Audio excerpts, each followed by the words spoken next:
And I guess I'll call the meeting to order and ask the members to introduce themselves. Dan?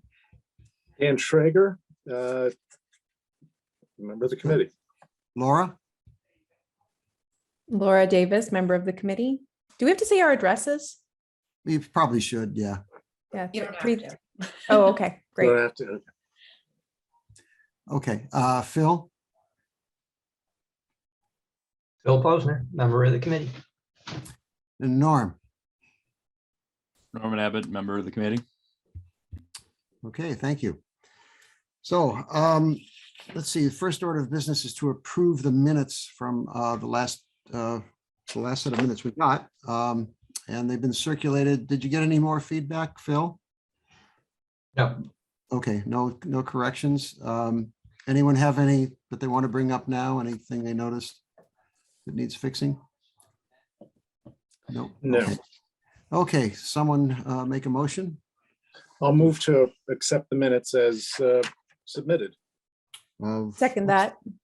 Okay, second, and a vote. Norman? Aye. Laura? Aye. Phil? Aye. Dan? Aye. And I'm an aye as well. So that passes unanimously. And let's see, chair report. I did talk with Terry after our, let's see, so we had the presentation on the end of the month, right? And we haven't met since then, the presentation to the select board. It went well, I thought. I've heard of at least one committee that said, that reported in one of their meetings later that we did a great job and they thought we were a standard for what should be done. So good work, guys. And Kathleen did a great job with the presentation of Complete Streets. So that mission's accomplished. Now, two things. The next thing we want to talk about is the on the agenda is this multifamily zoning requirement for MBTA communities. And then we're going to talk about going back to the select board and a roadmap that we want to, the idea, talking with Erin, she came up with the idea of calling it a roadmap, which I thought was great. And she worked up some slides. So we'll look at those slides and have a talk about those because those sort of lay out what we'll be doing next and figure out if there's anything missing or we want to change on them. Okay. But the first order of business is the multifamily zoning requirement for MBTA communities. Has everyone looked at that? Yes. Norman has, Laura has, you've looked at it? I haven't had as much time with it as I had wanted to, but Okay. I've briefly looked at it. Okay, Phil, you've looked it over? Yes. Okay, so just one of the possible points of confusion about that that law and the implementation of it is why is it being done? And I noticed that in the document, the draft guidelines that they've come out with, they make a point of pointing out that it's not about low-income housing. In fact, I believe where this came from is transportation.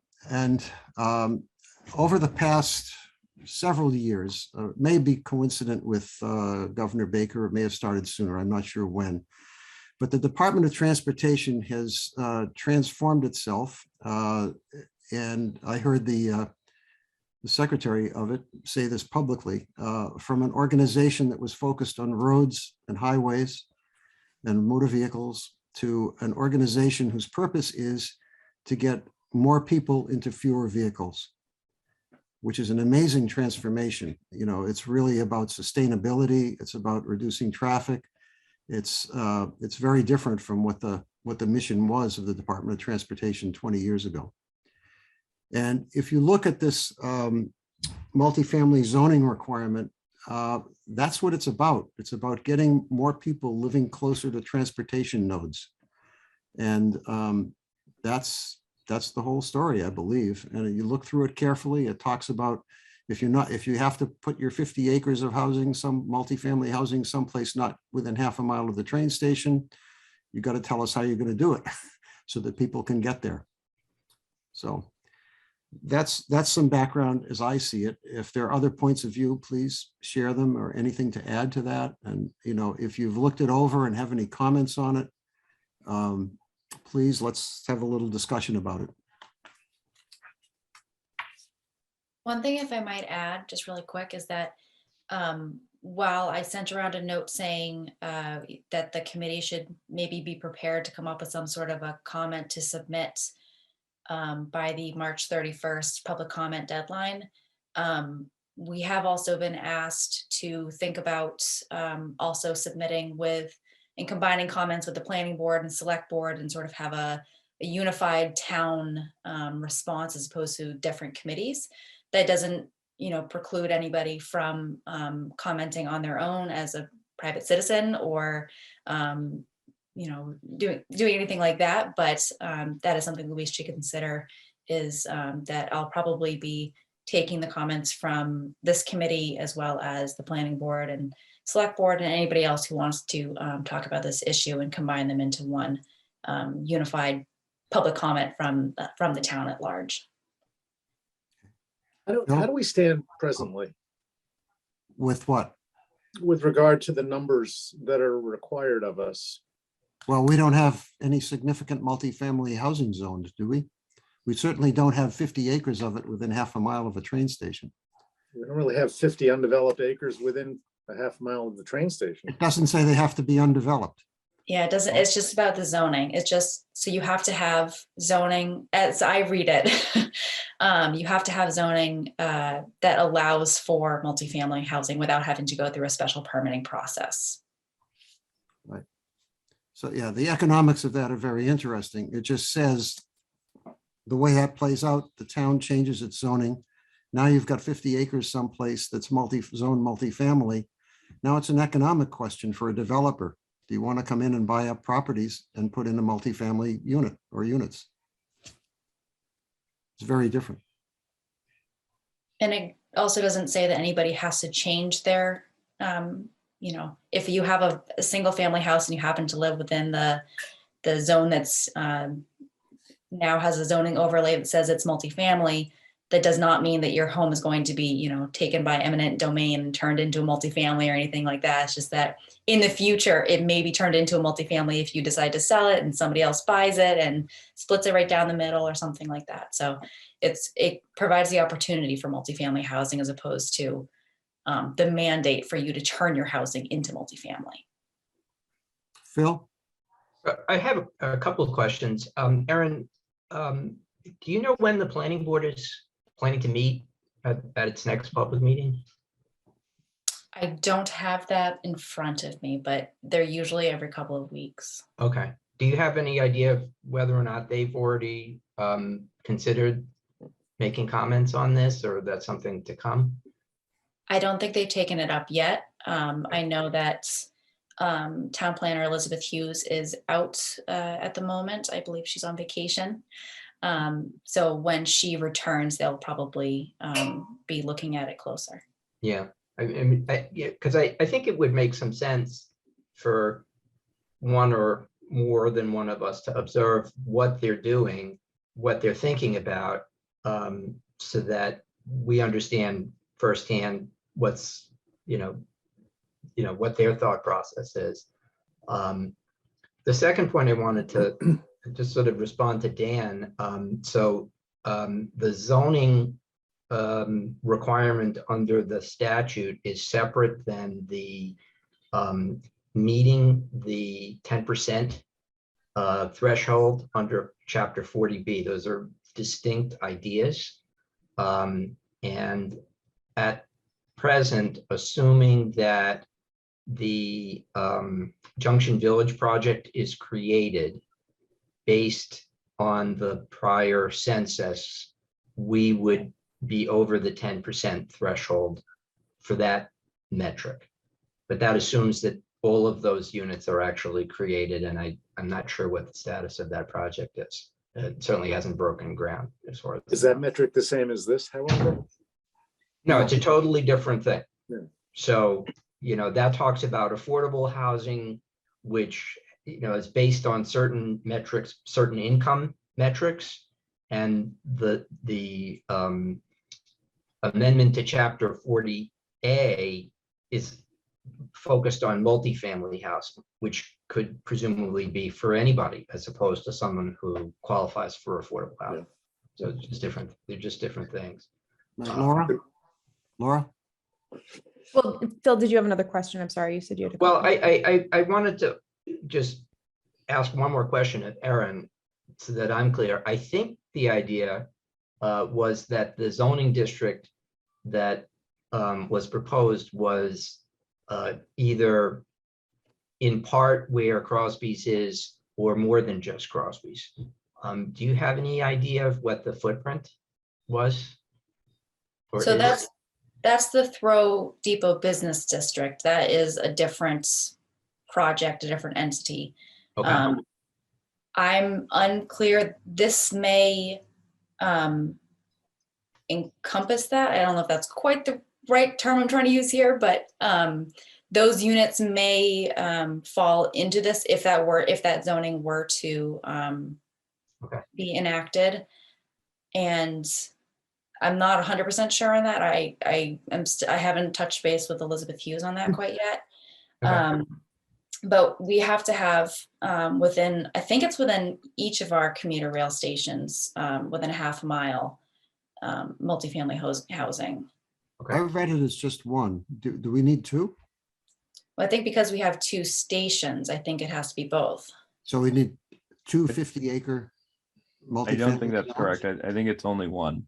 I think it's only one. Okay. I was telling Nick earlier, I need to dig more deeply into this and really try to wrap my head around it. There's a lot of different. Yeah, there are different rules for commuter rail, rapid transit, and buses, but Right. so it can get, that part's a little unclear to me, but But- anyway. Phil, there is a planning board meeting on the agenda, on the calendar for tomorrow night. On the town website, What time is the meeting? I think 7. So, well, It anyone doesn't want look like they have this on their agenda, but they This is do not on the have, agenda. but they do have an update on the Thoreau Depot Business District warrant with FAQ. So I would imagine, how does that warrant article address these new question- requirements? That's probably among the questions that would be answered, would be my Yes. guess. So is anyone available and interested in going to that meeting to watch it? Anyone? I'm interested but not available. Okay, It'll also be on, you can find it online as well, I believe. It will be recorded. I may not be able to go tomorrow, but I can commit to watching it at some point Okay. between now and our that next would be meeting. great. Yeah, our next meeting's in 2 weeks, so yeah, if you could give us a report at the next meeting would be great. Okay, any other questions or comments on this law? Phil? So not to confuse things, but I think it's relevant. So Sudbury, which is way behind Concord, has a 40B project, which is being built on Route 117, down by 9 Acre Corner. So they're going to put, I don't know, maybe 100 units down there. And I think if we're going to make a comment, we should make a comment, something along the lines of, that's not really the best place to put a multifamily project because it's way out in the middle of nowhere. You have to have a car in order to get anywhere. You have to have a car to go to the supermarket, maybe not have to, but I mean, for lots of folks, not having a car would really be difficult. So I think putting it closer to the center of town makes some sense in terms of transportation issues. And, making it relatively proximate to the transportation makes some sense. So, Sort of a good illustration of not doing it the right way, right. unfortunately, yeah. You said that was a project in Sudbury? Yeah. So if you were Just as an to, example. just as an example, it has nothing to do with us, has nothing to do with this particular zoning, but it just shows you where, being not, and there were other issues involved in that project. I mean, they were talking about putting that project on Route 20 down near the Raytheon site. And there was a whole hullabaloo about how that would add too much traffic to Route 20. It's true. That's actually a reasonably good point. On the other hand, it would put a stake in the ground and say, hey, if we're going to have multifamily housing, let's put it in a place where people don't have to get into their cars and drive, where they could walk to Sudbury Farms or to Whole Foods rather than having to drive there. So that's a thought. So, Nick, just to confirm, the reading is that Section 3A requires each MBTA community to have a zoning ordinance or bylaw that provides for at least one district. So it is only a single district, Right, but you can put it, we could put it near either, it could be put near either station. right. And there's provision that you could put it someplace else, but then you have to make provision for transportation for people. Well, that's not as clearly stated as I would like. And in fact, that would be one thing I would ask for an area to be revised in the draft, is to be clearer about the requirement for transportation accessibility for occupants if the place is not going to be within half a mile of a train station. Okay. I had a couple, well, these may be answered if I have a little bit more time with some of the documents, but I guess one of my questions is back to the initial question, which is like, how do our current zoning regulations match up with these, and like what would need to change in order, like how would the Thoreau district redistricting effort, would that meet these requirements, or would that be a substantial step above? And I know our discussion is aimed at what do we want to submit as comments on this process, but I think for me it would help me understand what is required for the town to do in order to meet these requirements. Are we pretty close? Is this like way out of the realm of where we are? Does anyone know how much, to what extent multifamily, how many acres or what amount of land needs to be set aside for multifamily in Thoreau business district zoning? I know there's some, but my impression is it isn't a lot. It's a few acres. Yeah, the whole zoning area for the Thoreau Depot Business District, it doesn't encompass a huge amount of land. I'm going to try to find it really quick on GIS, see if Okay. I can do But that. the question would be how much of it is supposed to be available for multifamily? And I don't think it's a lot. My impression from quite a while ago, looking at it, was it wasn't much bigger than the Crosby's land. And that's no more than 10 acres, maybe much less than that. And we're talking about a 50-acre requirement. Yes, Laura. Well, and then my other question is, does it have to be a 50 contiguous acres? That was my reading, yes. No? I think it said there has to be a certain, no portion of the district that is less than 5 continuous acres will count towards the minimum size requirements. At least one portion of the overlay district lands must include at least 25 continuous acres of land. So 20, I believe Emerson Playground is approximately 25 acres. That's very old information, but that just gives you a sense of the size. It doesn't seem like it's 25 acres. Yeah, it may be the whole block. I don't know. It's very old data. I'm not gonna, 50 acres is a lot of property. it's a lot. It is. Yeah, it's much larger than the playground. So I guess my outstanding questions are, like where are we now? How much further would we have to go to get there? Should we do a little research between now and our next? It's the Meeting? planning board, and I don't think so. That's the planning board's problem, is to look at and figure out. I mean, that's their work. If we start getting into that, we're doing work. We're just going to be tripping over them. So mean, what is what sorts of things does this committee want to contribute to the commenting process?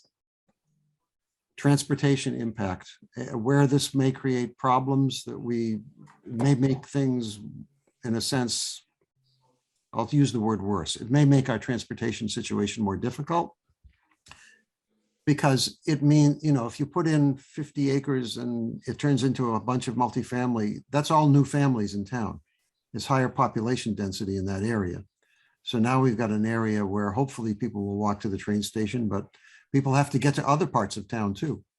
So it, just putting them there doesn't solve all of their transportation needs. And there's an option that the town can put the 50 acres someplace far away from the train stations, in which case it says something about transportation accommodations, but I don't think it says enough. And I think that's one very important area for us to think about.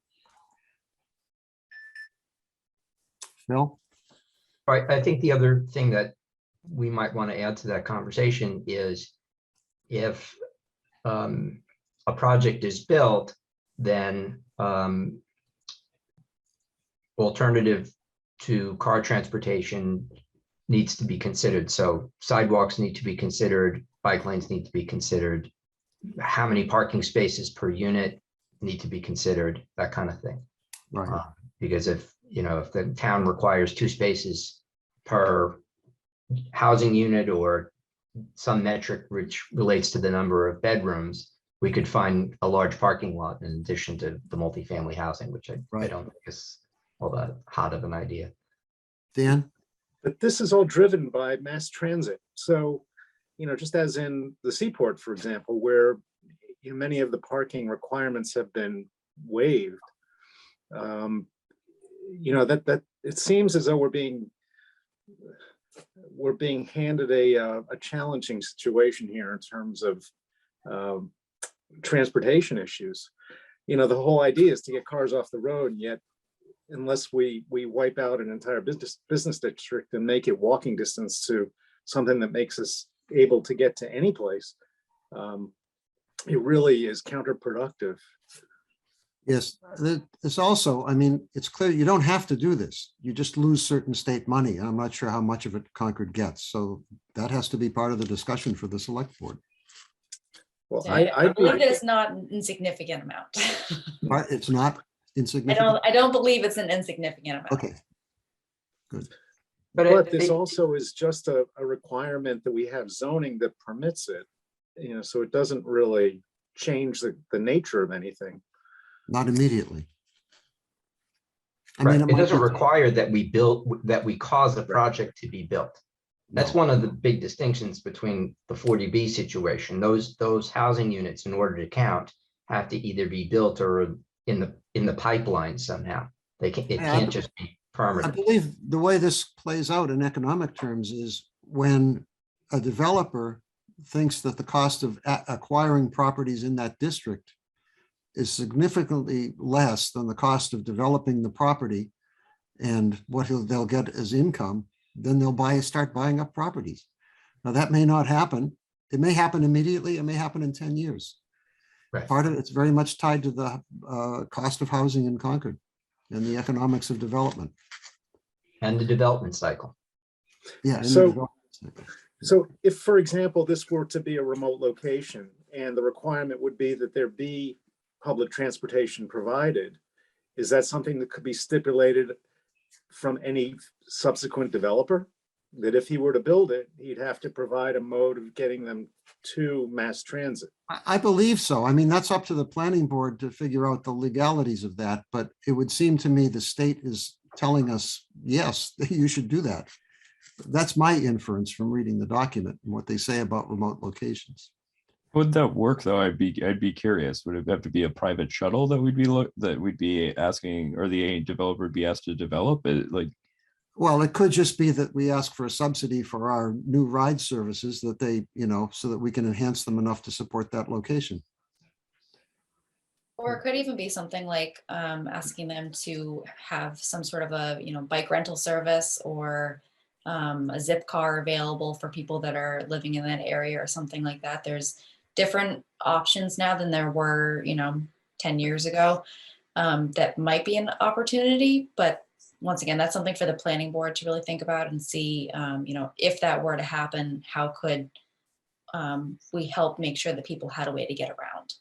Yes, and the economics and the transportation issues are different if someone comes in and puts in 20 duplexes scattered over 50 acres or some big part of it, as opposed to a big housing development, something very dense.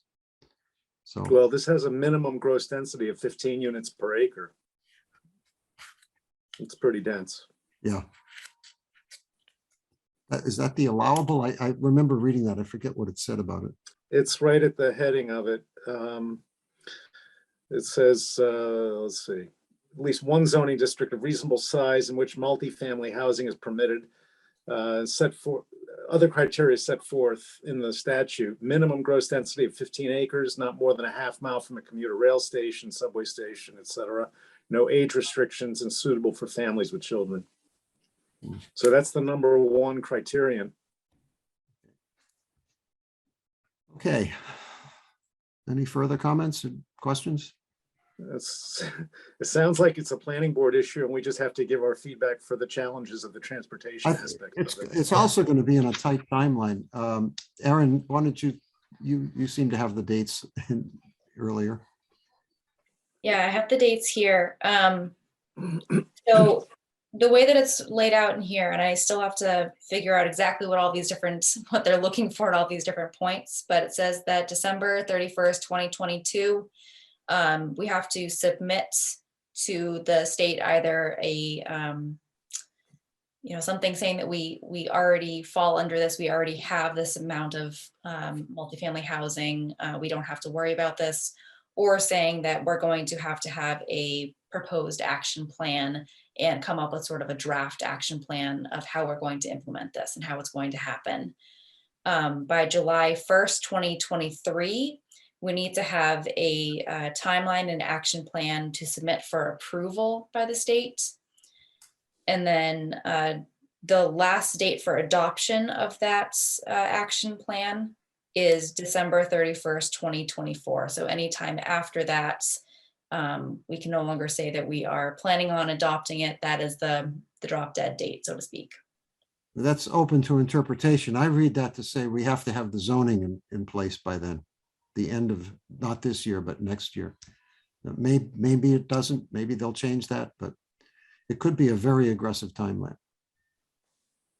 Either way, there's a lot to do and not a lot of time. Yeah. Why doesn't the housing near the ride out playground apply to this? It might. How many do we know how many units are there? Wait, which one are you talking about? I don't know. I don't know what the street is, but it's Losbrook Road, Losbrook Road. The one that's already built, that's on the left-hand Yeah. side. Yeah. I mean, that is a multifamily unit, but this isn't about us actually having built multifamily units. It's just about us changing the zoning requirements. No, there's a way, if we already have done this, it says we don't have to do anything. right. So that could be that. So for instance, if you're the planning board, you could say, well, let's anchor our 50 acres right around that place. We've already kind of maybe gotten close. So, I don't know. I mean, that's planning board work, not our work. And I don't know much about that kind of planning, land planning. Well, I wonder if there are a couple pieces that are worth us digging into between now and our next meeting. Some of the things that came up in here. Do these requirements have some built-in enhancements for sidewalk and bike transit infrastructure? Is there any way to fund that? Are there ways to ask developers to help fund that? Are there any provisions in there that would help improve the walking and cycling infrastructure to allow a reduction in car use? I'd also like to dig into these remote service scenarios, because it sounds like from what you just read, Dan, it sounds like if applicable, so maybe they're talking about remote service, like remote locations for the adjacent communities, not necessarily the ones that have train stations in the communities, because I know that these rules apply to some of the adjacent communities where there aren't. So maybe that's what they're talking about when they're talking about remote communities. But if that is a scenario that works in Concord, what kind of service is allowable? Does microtransit count? Something that's on demand, or does it have to be fixed route? Those would be the kind of transit issues that I would be, that I would want to submit comments on. I think if you or someone has the energy to do it, I think the question specifically about if the town designates a place that's more than half a mile from one of the train stations, what do we think needs to be done? Or it possibly something that needs to be added to the state's guidelines or what do we take on as what our problem is going to be? You know, Right. what sort of services might we provide, might someone provide? And should the state mandate any of those, at least sort of a minimum laundry list of things that a town might do? Our role is really heavily contingent upon what the planning board decides. Where they put it's going to be a lot, but I mean, I think we can still develop a list of what the issues are. I mean, Phil Right. mentioned parking. I think it was Phil that mentioned it, but you know, there are other issues depending on where you cite this. So if someone wants to brainstorm that, or, you know, please go ahead and do it. If you want to put your hand up, come up with a list of things. I think, Phil, you had a nice laundry list there. Yeah, I'll work on that. Okay. The other idea that if you're putting a laundry list together is the idea that came up about locating zip cars or other shared services. Like, is that built in? Could that be built into the language? That would be another one to look into. Okay. Oh, and there could be existing bus services not provided by the town that happen to go by there. You know, I don't know what they would be, but there are. I was thinking in terms of something like the Yankee Express thing, the commuter bus that goes. Does that still go to town? Is that still running? Did it Yeah, survive the pandemic? so I believe I saw it recently, but that goes directly from Copley to downtown Boston. So it doesn't really serve the need of like in No, but town transit. It helps Yeah. commuters. It helps commuters who are going in town into the city. Yeah. But anyway, maybe that company like that could be induced to make a few more stops or something. I don't know. But I'm just trying to think of if there are any external providers of services like a Uber or Lyft or a bus service that would help. Okay. Okay. So Phil, thank you for volunteering for that. And let's wrap this one up and move on to the next. So the question that came up after our select board presentation was a question of what do we do next? We shared some ideas with them. And, you know, as Terry told us, they've set aside a meeting on March 14th for us to come tell them where we're headed. And Aaron and I talked about that. Aaron has put together a couple of slides. So consider these to be, they're going to be our talking points for tonight. They're going to bring up issues that aren't on our agenda that we can't get into deliberating, but that we can talk a little bit about what they are or where we might get information about them. So this is something if we had to go to the select board tomorrow, this might be what we would show them. Help us make it better. Okay, so, and I thought Aaron came up with this great, let's call it a roadmap. It's about transportation. So we'll start with that. A roadmap to Concord transportation and mobility. Next slide. Boom. Okay.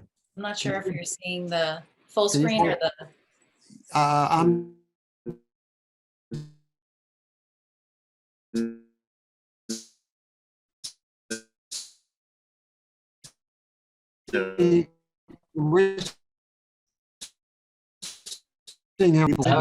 So the first thing we wanted to do is acknowledge there are a bunch of short-term issues that we feel ownership of or involvement in. The first are warrant article positions on scenic roads bylaw, reformatory branch trail study petition article, and the preservation of reformatory branch trail petition, which Mark Galis has come forth with. And we're not going to discuss these tonight. If I think we need some more information about them, we can discuss that, what information we need. But at the next meeting, these will be a prominent part of the agenda for us to have a discussion about whether or not we want to take positions on any of these, if we want to make any recommendations to the select board about what we think they should, whether they think they should be, we think they should support them or not. So we'll have to work that out in some detail, like if we don't think it should be supported, exactly why. I would say one thing about the scenic roads bylaw. For that, we absolutely need to see the actual bylaw language, not just the little summary that they put up for town meeting, so that we can really judge what it means, what they're intending to do. And That's the only comment I'll make on it. So I think we need that. Erin's going to try to get that. And we should be able to have that. They have written it by now. But any Okay. comments? Yeah, Dan. Yeah, isn't the scenic roads bylaw very specific in terms of where it applies? About where it applies, but what you're allowed to do on those roads, I have never seen anything written down that was, I've seen a few things written down, and I've seen some things that contradict the things that were written down, and I've heard things that contradict them. So we really need to see exact language. What's interesting about it is that the state law that enables this is less than 200 words. It's not big. It's like 2 small paragraphs. So I hope they aren't going to make it too complicated. But any other comments, information we need to discuss these? I think that's something we need to talk about tonight. Oh yeah, and Phil's position. So Phil is the sponsor of one of these. Phil cannot take part in the discussion, correct, Phil? Actually, I can take part in the discussion in the sense that I can make a presentation to the committee and I can respond to questions and that type of thing. I have disclosed to the select board that I have submitted a warrant article, etc., and there may be an appearance of a conflict of interest. So I've gone through a series of steps that were formulated for me by the legal counsel for the State Ethics Commission so that I can appear before this committee and make a presentation. So you can supply information, but you cannot participate. You cannot participate in the deliberation or make a vote. That is correct. Right. Okay. Okay, so good. So if you could, so you will come to the next meeting ready to give us an overview of what it is, answer our questions in depth. Right. Okay. And prior to the next meeting, I will resend what I presented to the town meeting preview, which was a slideshow. So I'll send that to you and to Erin so you have that. Okay, thank you. If people are looking to read the law, it's you can find it pretty easily by searching Scenic Road Law. It's chapter 40, section 15C. Yep. Of the Mass General Code. Yeah, I found it that way, and it is very easy. It's very short. So But that's not the bylaw that they're proposing, though. The bylaw is something else. That's the state law. That's a state law that enables the possibility of us having a local bylaw. Okay, so the third one, preservation of reformatory branch trail petition article. I noticed that Mark Galis is here with us this evening, and Mark is, I believe, the one who has circulated the petition and created this article. Mark, will you be available to answer questions and present the article to us at the next meeting? Can you hear me? Sure. Yep. Yeah, sure. I'm do you sorry, know- identify yourself. Mark Galis, 62 Prescott Road. Do you know right now when the next meeting will be? Yes, the 28th, 2 weeks from tonight. Okay. The 28th. Isn't that also the select board hearing for these articles? I believe it may be. So we need to check that. The That would be problem we for, have, so the problem we have is that that's our last meeting before we have to go to the select board on the 14th of March. So maybe, so if you want to just, how about you provide us with the article, and I don't know, you must have gotten some questions and answered for people, anything additional materials you want to give us? okay, I could send in some materials. I think it's pretty straightforward. Right. But I could submit something. I think for Mr. Posner too, probably that same select board meeting will be treating his article. Aha, so we have a problem. I might also have to attend that. Yeah. I didn't realize that was the date. Okay, so- Did you double check? I think that's the date. That's my recollection. I'm sharing screen right now, so I can't check. I'm sorry. Okay, let me, I'll I check, think- but that's my recollection. I think that's true. So we could have our meeting a different night, either before or after. Does that work for anyone? I mean, we could either, I hate doing it. Well, Mondays seem to generally work. Do another Monday, either say the week after the select board discussion. So that would be the 7th of March. And then we would go to the select board on the 14th. Do people have availability on the 7th?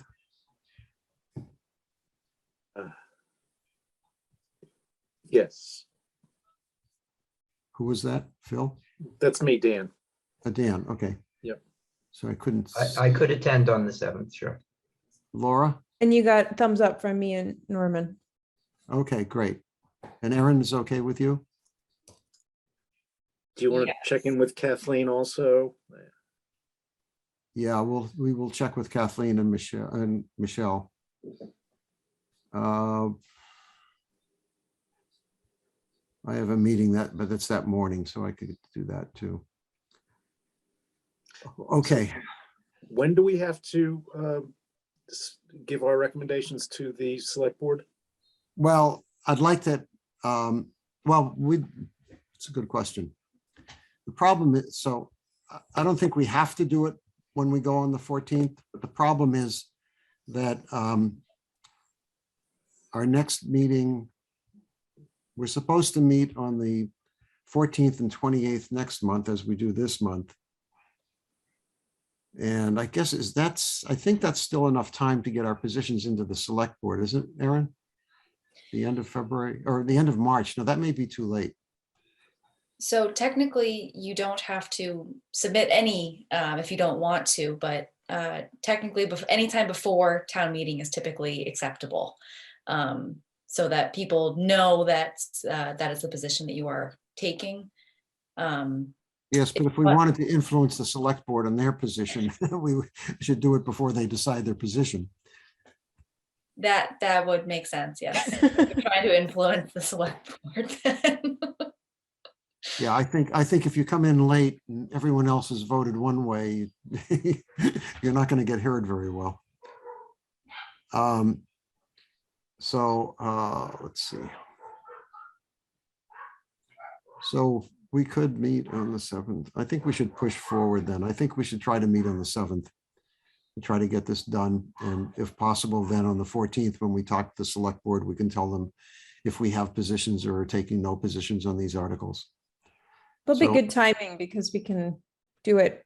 I mean, if we all can watch the select board meeting where they present the articles, we'll be well prepared to have this conversation on the 7th. Good point. So if we don't have our meeting on the 28th and move it to the 7th, that would be good. Okay. You get a sense of that. Okay, so Erin, let's you and I plan for that. I'll if you could contact Michelle and Kathleen, make sure they're available on the 7th. We could go without them. We would have a quorum as it stands. So We won't have a quorum because Phil can't participate in the discussion about it. we only need 4 for a quorum, and we would Oh, be- only 4. Okay. it would be tight. I don't like that, but it would work. Well, let's see. Yeah, we would have, with No. Phil, we have enough, we have a quorum for a meeting, but we don't have a quorum to vote on that if we only have 4 people present, but 4 without Phil and we're okay for voting. So, okay. Okay, so that was the warrant articles on this slide. Then planning for the zoning changes, we just talked about that. We haven't laid out a timeline for that. The town has until July to do something, to submit something. I guess, so Laura's going to work out a list. And then by the time of this meeting, we could at least, if it works out well, we could present them with a list and saying, these are issues that need to be considered that we either think have to be included or that we should tell the state they should include in the new guidelines. So Sorry. at think the that's still 7th. making that list. Yeah, I think Same. Phil's doing that list. I'm sorry, Phil. I saw Laura's face drop. Like, wait a second. I'm going to the meeting, the planning board meeting, and I'll report back on what they That's say. right. Okay. Yeah. Right. Okay. So both of these we will address on March 7th. We'll have whatever Phil gives us for the list for the, and we'll have time to talk about it on the 7th and decide what position to take with the select board. Okay, next slide. So that was the short-term issues. And the next one is going to be the longer-term issues. So these would be the first two, the ride services and complete streets. That's what we presented to the select board last time. We'll talk a little bit about that, but we're not going to make any significant progress on those. I've had discussions with Terry, and there's some thoughts on how to get going. The problem is we need staff support to do either of those. We need staff to flesh them out, to potentially work with consultants or anyone outside who might be brought in to help on them. And, we're quite away from that, but Aaron and I are working with Terry and Kerry LaFleur to try to get some motion going there. So we won't have anything new to report on those to the select board. We'll just remind them of what we said, and here's how they fit into our whole area of action for the Transportation Advisory Committee. And the third one, Road Safety Committee. This grew out of a discussion I had with Alan Cathcart, and it was around the issue of that famous list of 52 possible complete streets projects that were looked at a few years ago, from which 3 were chosen. And the question is, well, the comprehensive complete streets plan, it might take 10 years to actually implement. By the time you do all the capital budgets and all the road improvements, it's not a short-term thing. In the meanwhile, we've got this list of 50 problem areas that, people want us to look at. What do we do about them? And so Alan and I thought that it would make sense to have a committee that, and its structure is a little bit of a question, but to have a committee that would start with that list and start thinking about, first and foremost, how do you define safe? How do you define dangerous? How do you make a decision about when, whether this project's more important than that project? You don't want to do retrospective, you're not going to get great numbers. If you just look at accident history in Concord, you're probably not going to get anything that will inform you very much. But if you look at some physical characteristics of the roadway, if you look at traffic, if you look at certain other things, you might say, yeah, this is more dangerous than that intersection over there. We should put our attention here. So I think the first order of business for a group like this would be to figure out what are the criteria? How do you decide what warrants work and what doesn't? What's more important than what? And then that would be the first order of business. And then take a few off the list and put them through those filters and see what you come up with. That's my thought. I now throw the floor open for discussion.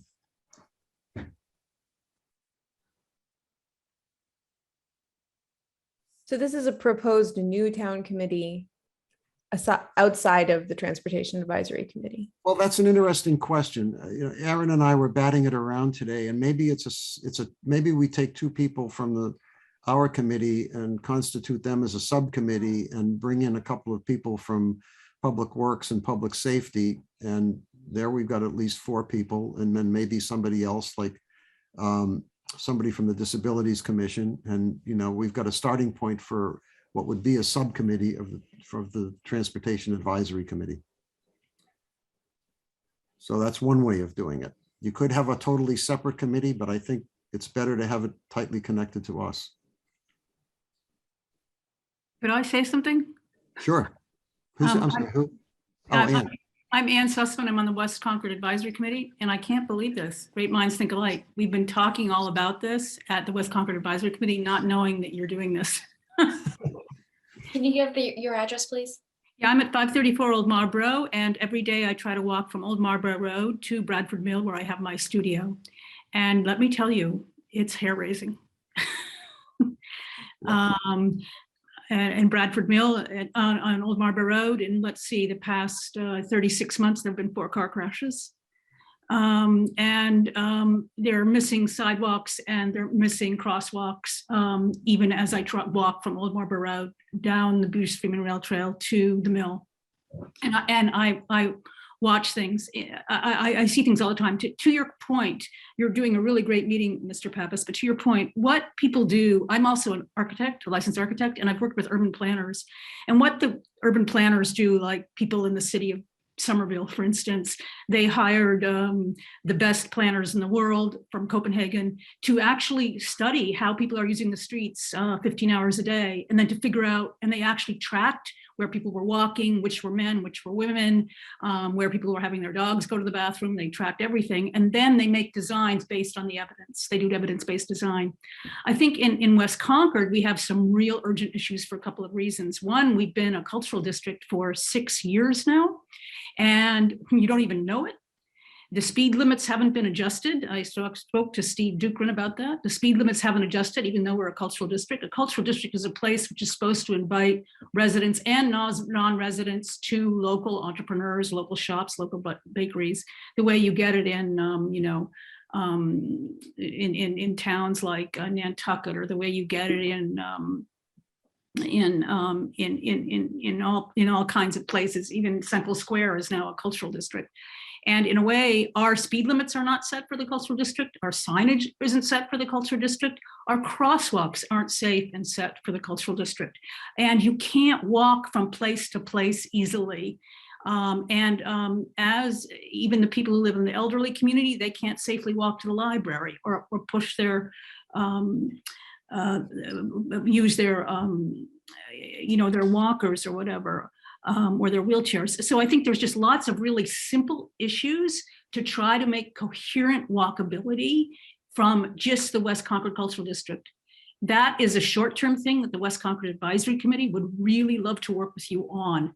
And we're really worried because, as you know, the bridge over Bruce Freeman Rail Trail over Route 2 is opening in July. We're going to have more people in bikes, walkers here than ever, and the community isn't ready to accept them. The crosswalks are still missing. In addition, our longer term goal, it's so interesting, you're thinking the same way we are. Our long-term goal, you're not going to believe what it is to make it so that people can go from the West Cultural District, can walk and safely bike to the Concord Center Cultural District. There are only 6 towns, I think, in the Commonwealth that have 2 cultural districts in their town. We're one of them, yet you can't even walk when they're less than 2 miles apart. You should be able to safely walk and safely bike. And it's pretty hair-raising situation. So there's Steve Dukin, we did talk with him. We talked with Alan. They were both great. They were so open to us. And Steve, just so you know, on March 2nd, he is coming to exactly explain what is planning to happen with Complete Streets on Commonwealth Ave in West Concord. And you're welcome to come to that meeting. That'll be March 2nd at 7 p.m. And he's going to announce everything he has to announce. I think there have been some issues, with COVID and everything. Things have gotten a little slowed down. But I don't mean to keep talking, but you just need to know, I think, in a way, if committees can work together, we can get more done. Because I also think the Bruce Freeman Rail Trail, we're also trying to work with them to try to get it partially plowed. The way, I'm sure you may know this, the Minuteman Trail is all plowed from Bedford all the way to Cambridge. Completely, and that reduces carbon footprint, that makes it easier for kids to get to school. We need a similar thing, at least part of the way in Concord. What was the meeting? What's the meeting on March 2nd? I'm sorry. So March 2nd, Steve Dukran, the town engineer, will be coming with the latest plan for the Complete Streets in front of Deborah's, in front of that whole area, that little section of the West Concord Cultural District. Right. So what's the committee name? I'm sorry. The committee name is the West Concord Advisory Committee. Okay. And he's going to be presenting the latest plan, as well as I think we'll get dates, because what the problem too is some of the business people here need to know when things are going to be shut down and they don't have a clue. Okay, So, thank you. Well, And can I ask you, Yeah. can I ask you a couple of quick questions, Yes. logistic questions? The March 2nd meeting, is that a Zoom meeting? Yeah, it's all Zoom. Hun. Okay, and what time is that going to be? There's 7 p.m. 7 p.m. Okay, And I can make sure you get an invite if anything changes. okay, thank you. Yeah, if you could send it to me, Aaron Stevens, and ask us to forward to the committee, and we will. Okay, Aaron Stevens and Nick Pappas. Yes, Okay, It is on the town calendar. it is. Okay. Okay, thank you, Ann. Okay, so, and Ann brought up a whole other set of great idea about consultants coming in and looking what people actually do. They say that when you're laying out something like a new campus, instead of thinking you know where to put the sidewalks, don't put in any sidewalks till you see where people walk, then put in the sidewalks.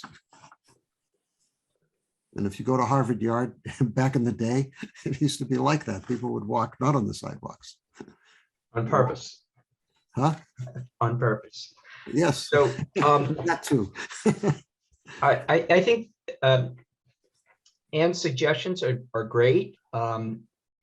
What I would throw in is maybe what we could do even before thinking about engaging a consultant and going through that process.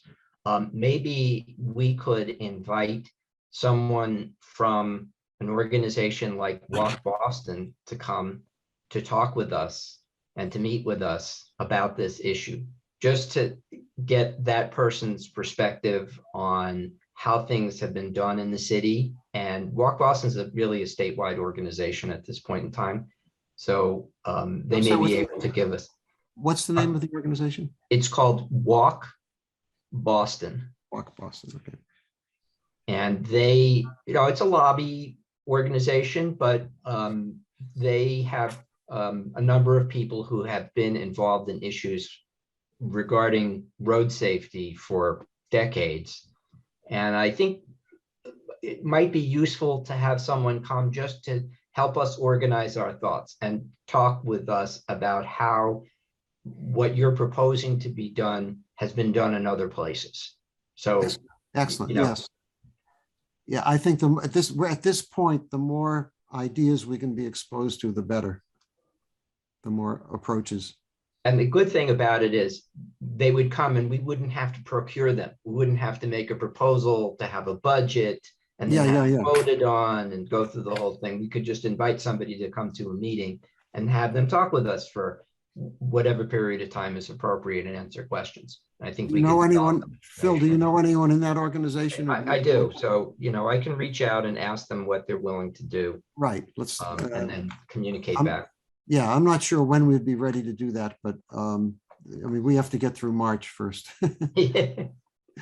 Okay.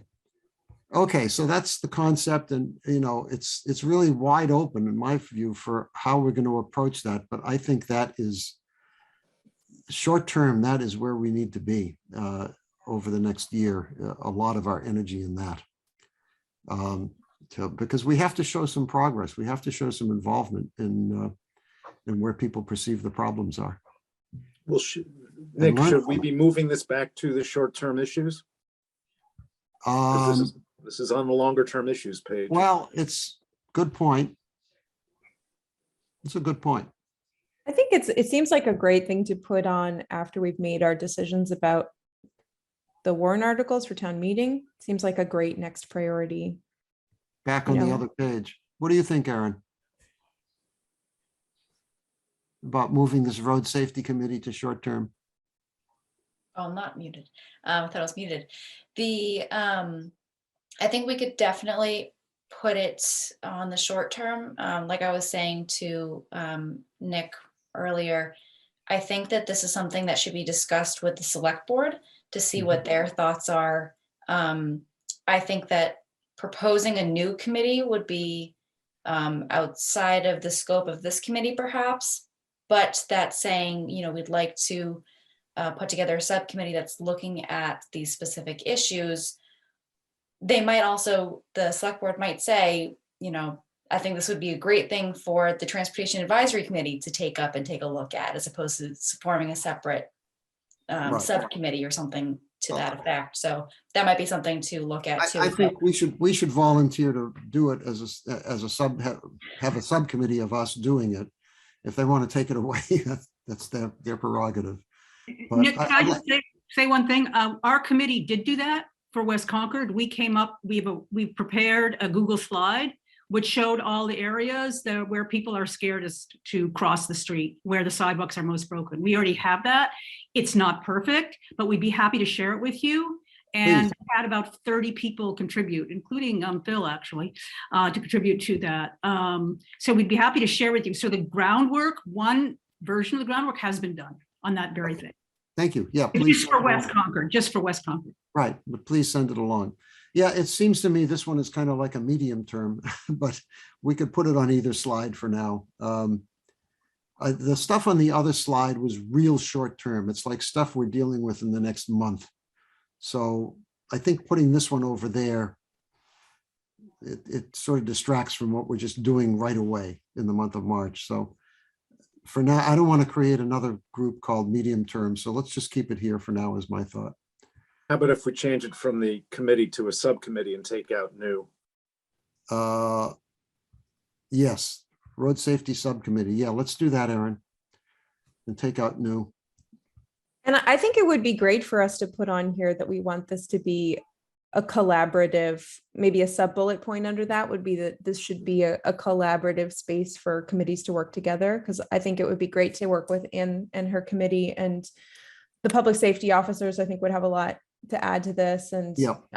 yeah, I think that there are a lot of groups that should be brought in to have Something Yeah. about there being many connection points to other groups and committees in town.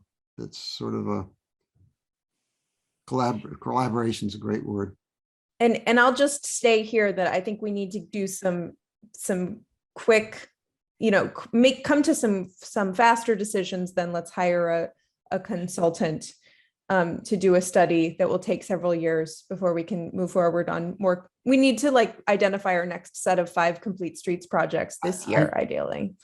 I agree with that, but at the same time, with 50 projects, how do you decide which 2 are the most important? Well, I think that there are ways that a committee could come to that, a subcommittee with the right people could come to a process that makes sense, that doesn't involve an outside consultant. Okay. A survey, for instance. I mean, the consultants that put the complete streets together sort of has a good roadmap that we could follow.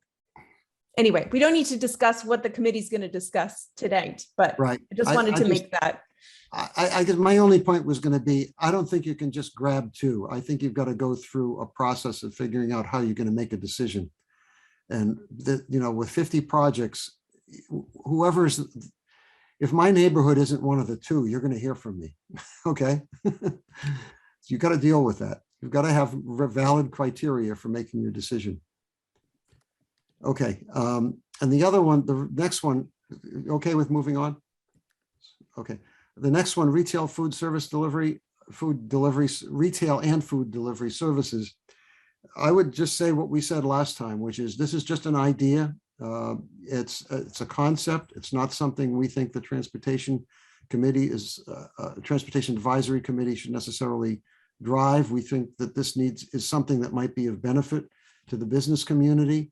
We make ourselves available to discuss the concept with them, to help them out if they see value to it. And, we see the following benefits from it. Hopefully they do too. And, that we aren't just imagining that. And if so, if it has real business benefits, then, we stand ready to help them with it. But we see it as a primary example of trying to cut down on traffic, trying to relieve the parking problems. Any comments on that one? Okay, so I think on that one, our main connection point would be Beth Williams and the Economic Vitality Group and any other business group that she tells us would be appropriate to work with. The Concord Business Partnership and a couple of other groups as well. Right, yeah, that's the one I was trying to think of. Yep.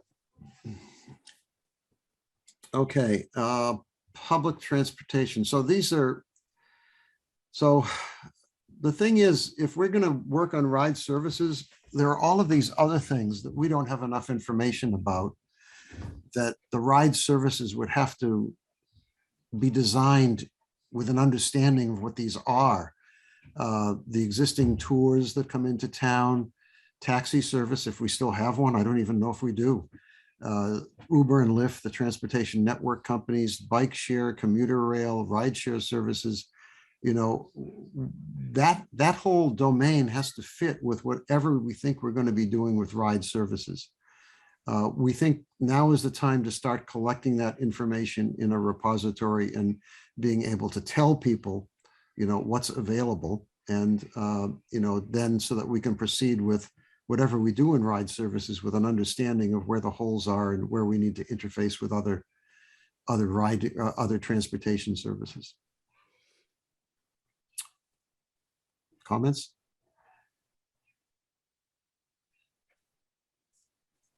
This would just be a research project for us to put together. Yeah, not so much it's discovering facts. Yeah, research in that sense. So discovering what's so, you know, what is out there. So yeah. I guess I would just, I'd love to have an action item under this, just so that it's clear. Oh, I guess we are, so to It says document. document all available. Yeah. So that, yeah, that to me, that's the output. We, you know, when that's done, we have something you can look at. And I would also add to this is maybe an assessment of the school busing situation. Because That's how, down, well, that's down the bottom. transportation needs for students. Thank you. And that I'll jump to that since you brought it up, because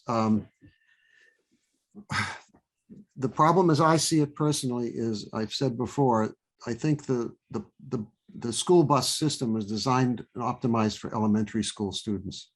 And it doesn't meet the needs of middle school or high school students because of their involvement in extracurricular activities, athletics, and other activities that keep them after school and offer them enrichment opportunities.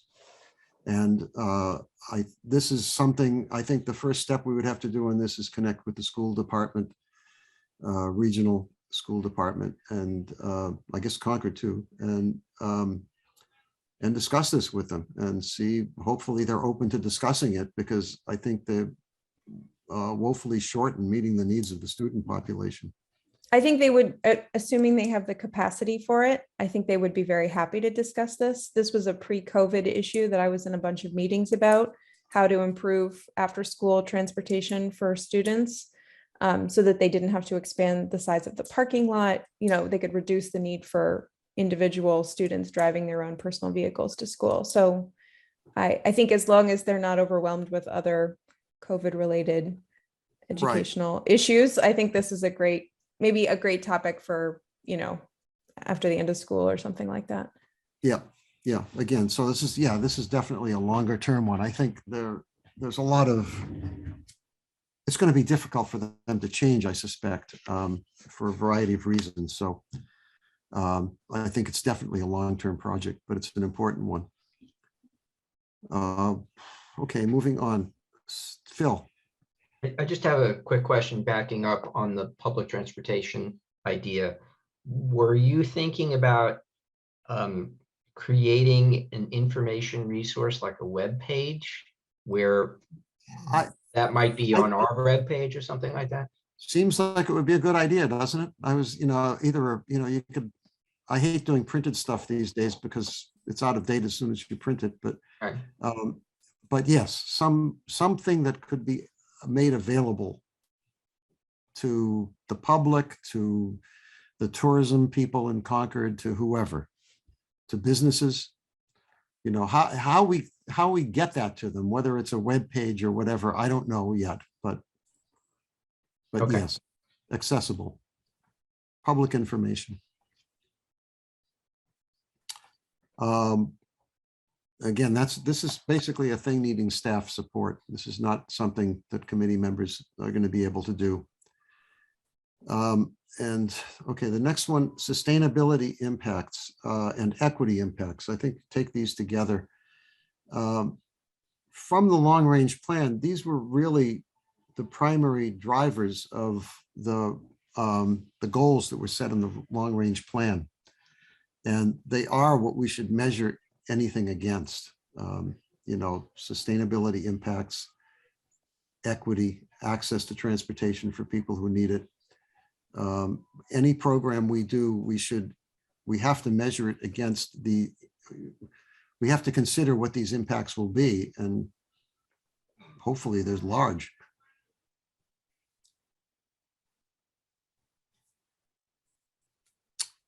Comments, thoughts, anything missing in those? When we do them, I think we do them as we go along on each of these things like ride services. You would just say, well, we've already begun to do that on that one, to say who the beneficiaries are.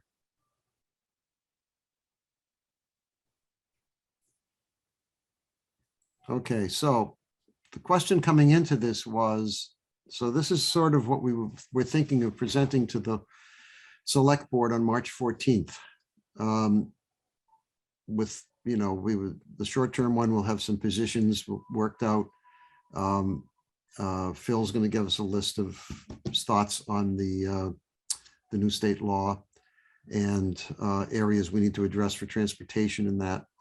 And then this more or less the way it is, I think. Could I propose 2 bullet points to go under the transportation for students?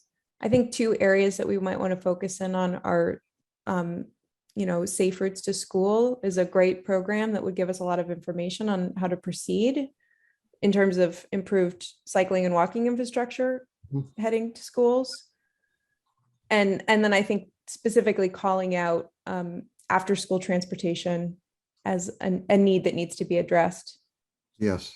And I think that there's potential. I would love to see I would love to see us dig into the potential of using some kind of microtransit option to help with this after school issue. Yep.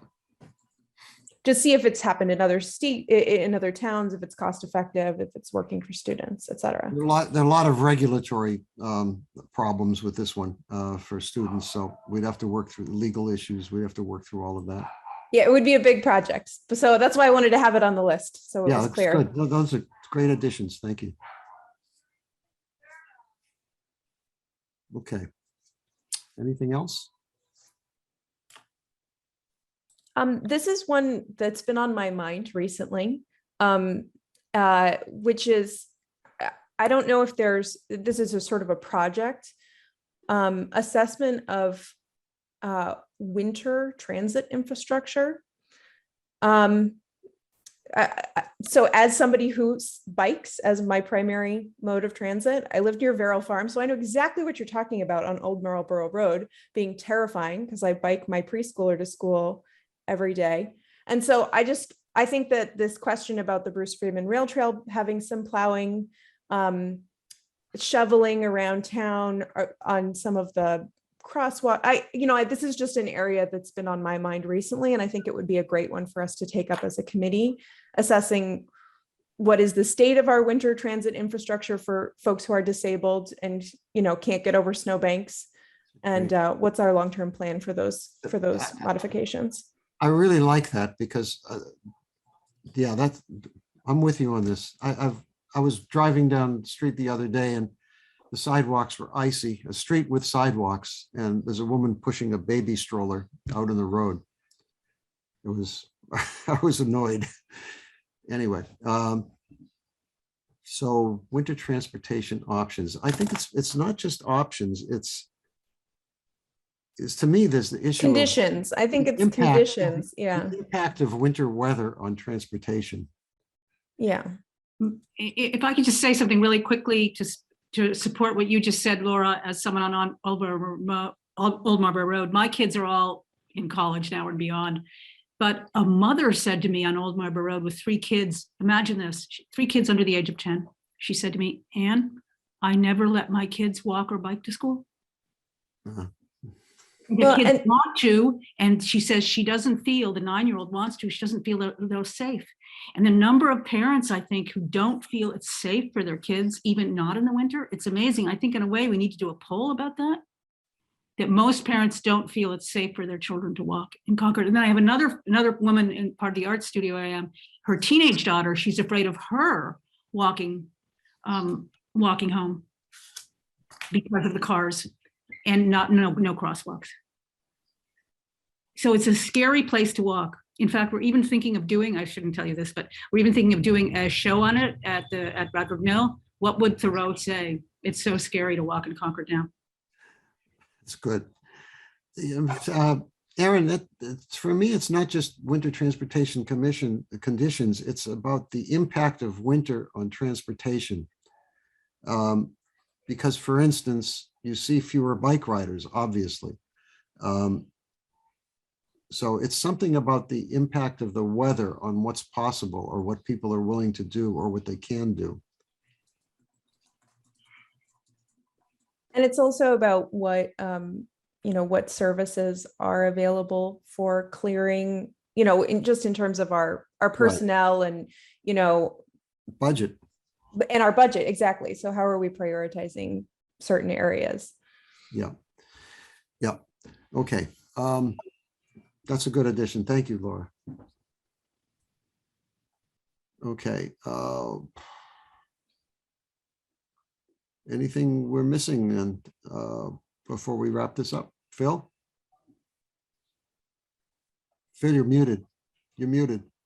Phil, you're muted. Thank you. Sorry. Anne just made a comment that, she did a quick survey of one of her neighbors and got her viewpoints. Maybe one of the things that we should consider is having either a survey or regular surveys of the public to gather information about what they think and what they want. That might be helpful. Some things I think are evidence-based and quantifiable in terms of data. Other things are perceptual. So, you can determine how fast a car is going down on Marlborough Road. It's very hard to quantify people's comfort level, right? The only way that you can get to that is by doing a survey. So maybe we can gather some data through that means. If we have someone on the committee who has extensive experience in creating surveys, that would be helpful. I've been involved in a lot of surveys in industry, and the problem with most of them is they're very poorly constructed. People bring back results of surveys and then they try to figure out what was meant, and which means the survey wasn't constructed very well. And the thing I learned, which is difficult, is to start with what decisions do you think you want to make? And then when you know what decisions you think you want to make, what information do you need to make those decisions? Once you've answered those, and those aren't necessarily easy questions. Once you've answered those questions, you can begin to construct a survey, right? But the trouble is people like to jump in and just start asking questions. And then they get back answers they don't understand. And it's just a mess. So that's my lecture. So I guess I'll just say in response to that, I don't think we have to reinvent the wheel. Maybe what we can do, and again, reaching out to an organization like Walk Boston, or maybe reaching out to the planning department, because this isn't the first survey that's going to be done of the public on this issue. Maybe we can find some models for public surveys and work from there as opposed to starting from scratch. I'm open to that. I'm not saying it has to be done, tomorrow or in the next month or whatever, but I just the general notion that the public should be, their ideas and concerns should be solicited so that we can hear from them as well as we can, I think is a good idea. Okay. If I can, oh, sorry, go ahead, Laura. No, you go ahead, Erin. I was just going to say that I would caution against doing too many surveys. Phil, like you said, doing multiple, because people get survey fatigue very quickly. And surveys are one of the favorite ways to gather inputs in the public realm. So I know that I am asked to put out a survey, it seems like every other week due to my position. So I see that there's a lot of them that go out, and if we can really come up with some good questions that are going to come up with some really useful information, we can try to time it so that we're not going to be with the whole flood of all the surveys that go out, especially, you know, when people are trying to make decisions ahead of, you know, town meeting and things like that, trying to see what, if they should put any articles into the town warrant, things like that. So I think a survey is a great idea. I also think that in some instances, there may be ways to slip survey questions into other surveys that are already going on, that may be able to gather some information for us without us having to put out another survey. So just something to consider. Yeah, I agree with you, Phil, about, you know, taking the pulse of the citizens and them knowing that we're taking their pulse and that we're doing something, that something happens with their opinions is a worthwhile thing to do. I'm not sure how to do that at this point. You know, I mean, we have a web page, we have a place where people can send requests, whatever, and we've received several so far. We can share them at a future meeting. But that's one possibility. But okay. I just want to make a proposal for where we could put this on our slide here, which, I mean, your cautionary word, Nick, is well taken. You want to be very clear about what you're trying to accomplish before you ask the community to fill out a survey and have the questions on there that are going to help you come to an answer. I think that this is the right place to start for this road safety subcommittee, because we have a very clear objective there. We have 50 projects. We need to prioritize several to move forward and assess whether those are the right projects, if there are substantial ones missing. So that seems like putting together a transportation survey related to road safety under that subcommittee is a good project for them. Could be. I would start with what decision you're going to make, which project to do. What information do you need to make that decision? Right. And I think that you could design a survey to help you with that. No. Answer my question. What information do you need to make that decision? People's opinions? Well, you do need to understand what people's perception of the safety is in their neighborhood, because you can't gather data on how many people are walking in an area where nobody feels it's safe to walk.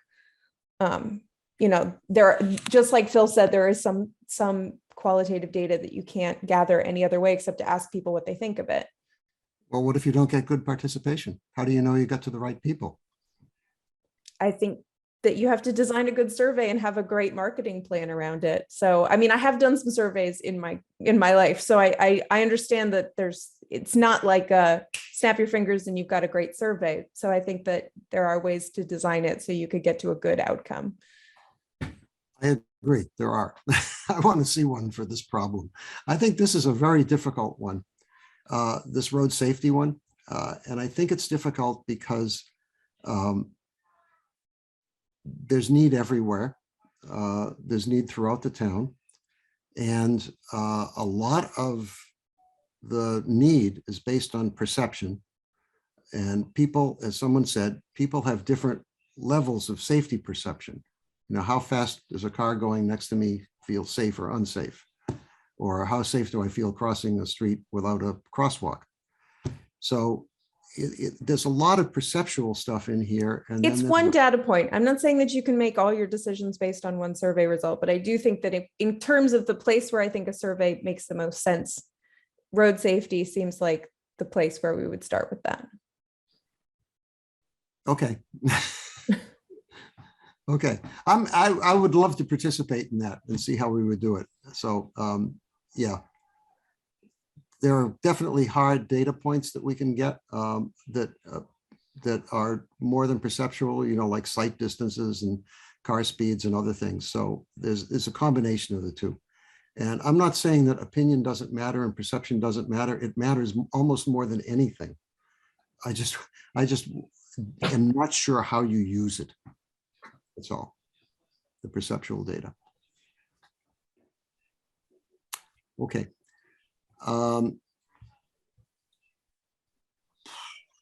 Okay, so this looks like at the moment, we'll discuss this again at our next meeting, which will be on the 7th rather than the 28th. We'll validate the meeting time with everyone. Aaron, could send around a poll to everyone in the group just to make sure who's available on the 7th. And then we'll revisit these things. We'll do the positions. The main thing or what we talked about, positions on the warrant articles and the state mandate.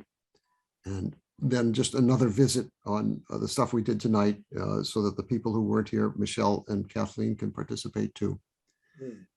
Okay. Anything else? Oh, any comments from the committee, Phil?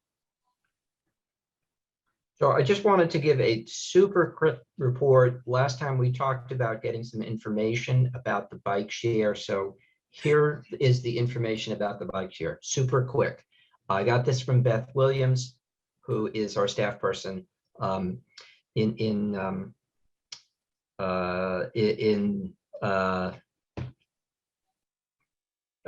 having a brain failure. Economic vitality. A contractor called Tandem Bike Share has been awarded a contract. We have sufficient funds to run the program for about a year and a half. And then I had to figure out how to extend it. There'll be 2 bike share stations, one at the tourist office in Concord Center and the second near the train station. There will be 5 bikes at each station. They can be used in a one-way basis, so you can ride your bike from West Concord to Concord Center and just leave it there and just pay for the one-way ride. The bike racks will be installed in the final week of March, and there'll be a launch party on April 1st at 1 o'clock for the bike share. And that is your report. Thank you. The train station will Concord. be in West Concord?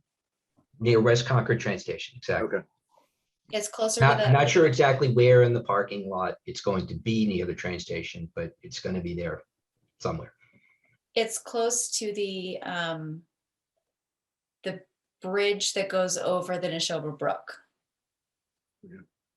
Bridge that goes over there. So near the bakery? Okay. Commonwealth Ave there? Well, it's along the Bruce Freeman. So where, so there's a parking spot there. That's, Okay. but right before you go over the bridge. Okay. The Yep. Bruce Freeman Rail Trail Bridge. The Right. Bruce Freeman Rail Trail Bridge over the Neshoba Brook. Right. Okay. Yeah. Got it. Yeah. So there's, yeah, that makes sense. There's actually plenty of room to install something like that. So So are you working on that, Aaron? Yes, I was involved in that. Do you know if they're going to put up signs to tell people where the bikes are? That's a good question. We discussed, it's on the GIS, and we discussed putting up some signage. I don't know how far along the signage is at this point. Okay. That was one of the things that occurred to me when the former vendor had installed the bikes behind the tourist bureau, because if you're just walking along Main Street, you wouldn't see them. And I think people just weren't aware that they were even there. So same thing with the location that you're talking about. It's a good location in terms of the logistics of it. But if you don't know that they're there, it's relatively far from the train. So you'd want to have a sign saying you have to take a walk. Yeah, the company that we're working with was also, they have a pretty good marketing plan that they've done in other municipalities that they are going to be helping us to sort of tell people that it's here and where to get the bikes. Cool. So And that's there was- the actual title is She's the Tourist? Is that what it is? Beth Williams? Beth Williams is the Economic Vitality and Tourism. Okay, Economic Vitality and Tourism. Okay, thanks. So- Sorry, Beth. Phil, according to your description, that would be 10 total bikes in the town, That's my understanding, yeah. 5 at each, okay. And what did you say the company was called? Tandem Bikes? Tandem bike share, yeah. So Well, if you Tandem Google, Bikes.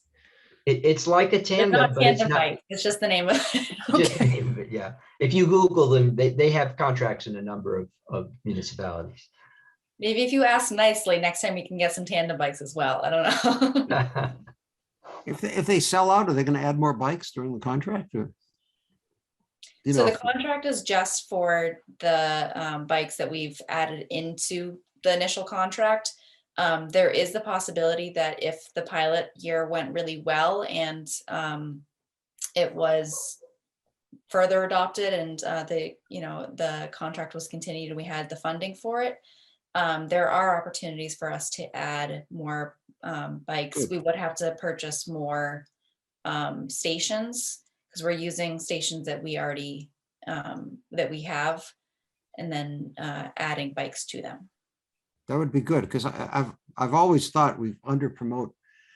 One way to get people to Concord is, I don't know if this, I think the schedules are the same, but you can come out from Cambridge and Boston on a Saturday morning, spend the day in Concord and go back Saturday late afternoon or evening on the train. But if you wind up at Concord Depot, not West Concord, it's a bit of a high walk into the square. It'd be a nice place to have a bike rack if we ever expand the program. And if we promoted people coming out from the city to spend the day in Concord, I mean, I think we could have a great story if we have a seamless way for people to get out and, tell them what train to get on, and there's a bike waiting for you, and, it's good stuff. Yeah. And actually, I heard something yesterday. This was I was on a hike sponsored by the Concord Land Trust, and one of the speakers mentioned that tourism is a really vital part of Concord's economy. We really depend quite a bit on it for the local merchants to make money. So I agree with you 100%, Nick. Yeah. Okay. Is that it? I think feels done to me. Anyone want to adjourn? Make a motion. Any liaison comments? Yes, please. Oh, I didn't do citizen comments either. Sorry. Yeah, I'm sorry, citizen comments. Any board member comments? Any further comments from the committee? Any comments from the residents? Hi, Mark Alis, 62 Prescott Road. Thanks for a great meeting. A few quick comments. One thing was I watched the presentation at the select board for the ARPA funding, et cetera. And I wasn't, from the notes that were being put on the board, maybe by the chair, Ms. Ackerman or whatever, I'm not sure if the specific term complete streets was captured. It was more about just improvements to transportation. And so if complete streets is an important key item, it might be worth checking. I don't think any minutes are posted, but Which select board meeting was this, Mark? Do you when you presented the tax priorities for the ARPA funding. Right. Well, our slides were in the package. Was there something else that represented what we were doing that was different? Well, I believe there was a list that Ms. Ackerman, the chair, created, and I'm not sure what got into the minutes. Your presentation was clear. I'm just saying that my recollection, and I asked somebody else to, I haven't looked at the, watch the meeting again, but I'm just saying that if complete streets is one of the key items that has certain special meanings, and it's not, it's just good to kind of confirm that got captured. It is my opinion. In the minutes. In the minutes, and if there is somebody creating a spreadsheet or a list of competing items, you know what I'm saying? Okay. That's exactly what I'm saying. Spreadsheet you had up, yeah. Yeah, I'm not sure if it may have gotten changed, the wording, and if that's a specific thing. Second, I think I agree with my opinion is surveys are very hard to do right. There's sampling issues, there's self-selection, there's the fatigue, there's the, what exactly is the question, and are there leading questions? But with regard to the safety perception, if you did do a survey and it was clearly saying what are safety perceptions in the town, and you separated that from hard engineering type data, and you use the two kind of in some combination intelligently, that might be worth something. But I do think that perception has to be, especially with all the self-selection and sampling issues and stuff, it's more of like, what do people think are the problems? And then what are the things that physically look like problems, or, you know, accident reports, things like that. The last thing I wanted to mention, even though it's a little bit tangential, is this MBTA communities thing is, I think it's going to roll out in a very strange way, because if you look at on the frequently asked questions, couple things jump out. One of them is that if you're a commuter rail community, it looks like, in addition to the meeting the criterion of 15 units per acre over the 50 acres, you also have to show you have the capability to net 15% of your total housing stock, which is higher. So the Concord number is actually higher than 750. And the second one is, there's a question, can my town establish a multifamily district in an area where there are many single family homes on small lots? The answer is yes, but it may be difficult to demonstrate such a district meets the minimum multifamily unit capacity and gross density requirements, because the zoning is unlikely to allow for the construction of the required number and density of multifamily housing units on small parcels. So it's kind of saying you need large parcels, which is a whole nother issue. So I just want to point out that this thing is going to take some time to sort out. I don't think it was designed with Concord in mind. Maybe it was designed with Concord in mind. I don't know. Anyway, I just wanted to throw that out for people because, with the Thorough Depot discussions and whether this interacts or not, and the affordability of housing and housing supply, it's anyway, things from the state always seem a little disjointed, if you ask me. Maybe there's an intention there that's good, but by the time it gets to implementation, there's issues. But anyway, thank you very much. Good meeting. Thank you, Mark. Thank you, Mark. Any other public comments? Okay, seeing none. I'll entertain a motion to adjourn. Somebody?